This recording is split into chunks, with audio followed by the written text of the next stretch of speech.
ಹಾನಗಲ್ ಚುನಾವಣಾ ಅಖಾಡ ಕುತೂಹಲ ಕೆರಳಿಸಿದೆ. ಇಲ್ಲಿ ಪಕ್ಷಕ್ಕಿಂತ ವ್ಯಕ್ತಿ ಮುಖ್ಯ. ವೈಯಕ್ತಿಕ ವರ್ಚಸ್ಸು ಇಲ್ಲಿ ವರ್ಕೌಟ್ ಆಗತ್ತೆ. ಈ ಬಾರಿ ಕೆಜೆಪಿಯಿಂದ ಸ್ಪರ್ಧಿಸಿರೋ ಸಿಎಂ ಉದಾಸಿ ಸಿಕ್ಸರ್ ಹೊಡೆಯೋ ತವಕದಲ್ಲಿದ್ದಾರೆ. ಆದರೆ ಕಾಂಗ್ರೆಸ್ ಅಭ್ಯರ್ಥಿ ಕೂಡ ಪ್ರಬಲ ಪೈಪೋಟಿ ನೀಡಲು ರೆಡಿಯಾಗಿದ್ದಾರೆ.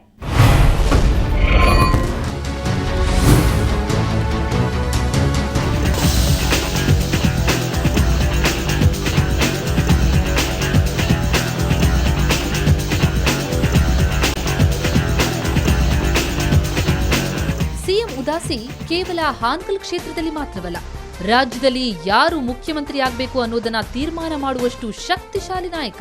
ಇದಕ್ಕೊಂದು ನಿದರ್ಶನ, ಮಾಜಿ ಮುಖ್ಯಮಂತ್ರಿ ಬಿಎಸ್ವೈ ಬಿಜೆಪಿ ಬಿಟ್ಟು ಕೆಜೆಪಿ ಕಟ್ಟಿದಾಗ ಆ ಪಕ್ಷವನ್ನ ಹಾವೇರಿಯಲ್ಲಿ ಉದಯಿಸೋದಕ್ಕೆ ತೊಡೆತಟ್ಟಿ ನಿಂತಿದ್ದು.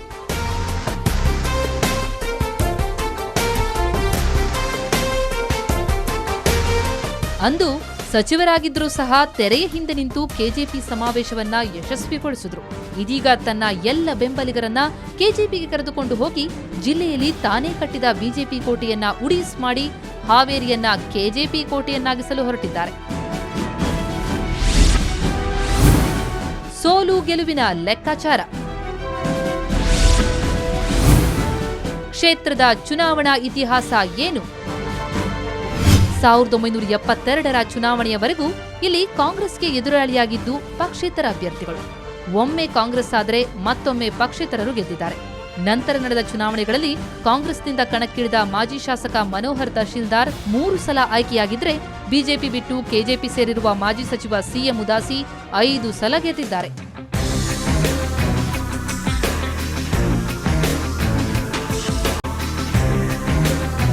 ಈ ಸಲವೂ ಮತ್ತೆ ಕಾಂಗ್ರೆಸ್ನಿಂದ ಮನೋಹರ್ ತಹಶೀಲ್ದಾರ್ ಕಣಕ್ಕಿಳಿಯುವ ಸಾಧ್ಯತೆ ಹೆಚ್ಚಾಗಿದ್ದು, ಕೆಜೆಪಿಯಿಂದ ಸಿಎಂ ಉದಾಸಿ ಅಖಾಡಕ್ಕಿಳಿದಿದ್ದಾರೆ.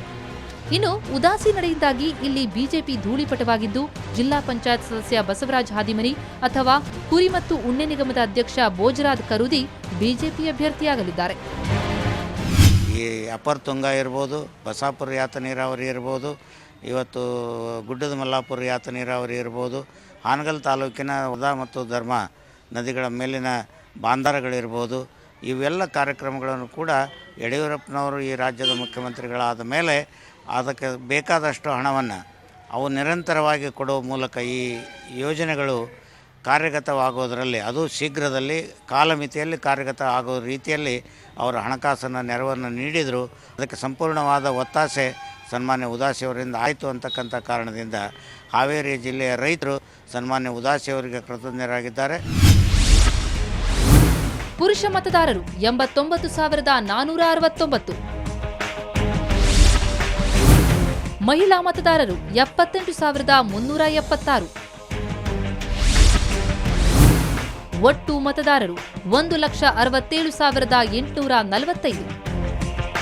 ಕ್ಷೇತ್ರದಲ್ಲಿ ಜಾತಿ ಪಕ್ಷಕ್ಕಿಂತ ವ್ಯಕ್ತಿ ಪ್ರಾಬಲ್ಯ ಹೆಚ್ಚಾಗಿದೆ. ಸಿಎಂ ಉದಾಸಿಯವರು ಈ ಹಿಂದೆ ಬಿಜೆಪಿಯಲ್ಲಿದ್ದಾಗ ಕ್ಷೇತ್ರ ಬಿಜೆಪಿಯ ಭದ್ರಕೋಟೆಯಾಗಿತ್ತು. ಈಗ ಕೆಜೆಪಿ ಮಯವಾಗಿದೆ. ಸ್ಥಳೀಯ ಪುರಸಭೆ ಕೆಜೆಪಿ ಹಿಡಿತಕ್ಕೆ ಸಿಲುಕಿದ್ದು, ಇದೇ ಫಲಿತಾಂಶ ವಿಧಾನಸಭಾ ಚುನಾವಣೆಯಲ್ಲೂ ಪ್ರತಿಫಲಿಸುವ ನಿರೀಕ್ಷೆ ಇದೆ. ಇಲ್ಲಿ ಕಾಂಗ್ರೆಸ್ ಅಭ್ಯರ್ಥಿ ಸಿಎಂ ಉದಾಸಿಯವರಿಗೆ ಪ್ರಬಲ ಸ್ಪರ್ಧೆಯೊಡ್ಡುವ ಸಾಧ್ಯತೆ ಇದೆ.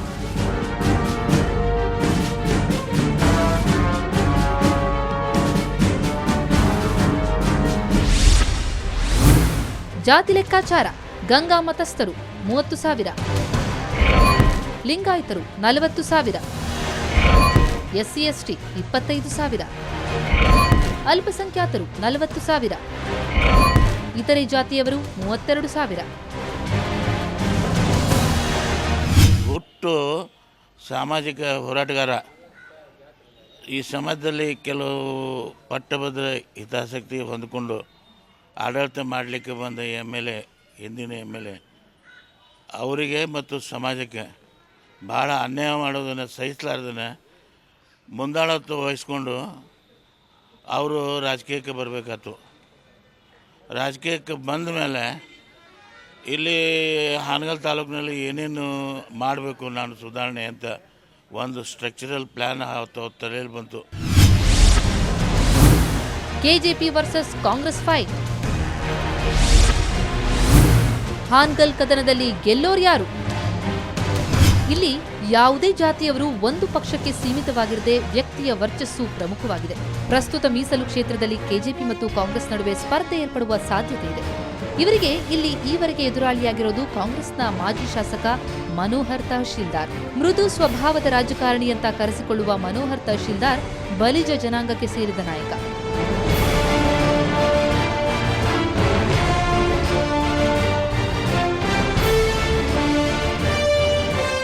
ಇವರ ಮತಗಳು ಇಲ್ಲಿ ಬೆರಳೆಣಿಕೆಯಷ್ಟಾದರೂ ಸಿಎಂ ಉದಾಸಿಗೆ ಸ್ಪರ್ಧೆ ನೀಡಬಲ್ಲ ಕ್ಷೇತ್ರದ ಏಕೈಕ ನಾಯಕ. ಒಟ್ಟು 3 ಬಾರಿ ಗೆಲುವು ಸಾಧಿಸಿದ್ದಾರೆ. ಪ್ರಬಲ ಸ್ಪರ್ಧೆ ನೀಡ್ತಾ ಇದ್ದ ಮನೋಹರ್ ತಹಶೀಲ್ದಾರ್ ಈ ಸಲ ಮತ್ತೆ ಸಾಂಪ್ರದಾಯಿಕ ಎದುರಾಳಿ ಸಿಎಂ ಉದಾಸಿ ವಿರುದ್ಧ ಅಖಾಡಕ್ಕಿಳಿದು ಪ್ರಬಲ ಸ್ಪರ್ಧೆ ನೀಡಲಿದ್ದಾರೆ.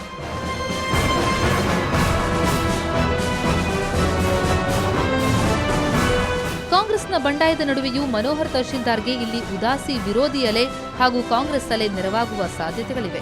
ಅಂತಿಮವಾಗಿ ಇಬ್ಬರಿಗೂ ಇದು ಕೊನೆಯ ಚುನಾವಣೆಯಾಗಿದ್ದು, ಬಹಳ ದಶಕಗಳಿಂದ ಇದ್ದ ಇವರಿಬ್ಬರ ನಡುವಿನ ರಾಜಕೀಯ ಗುದ್ದಾಟಕ್ಕೂ ಇದು ಕೊನೆಯಾಗಲಿದೆ.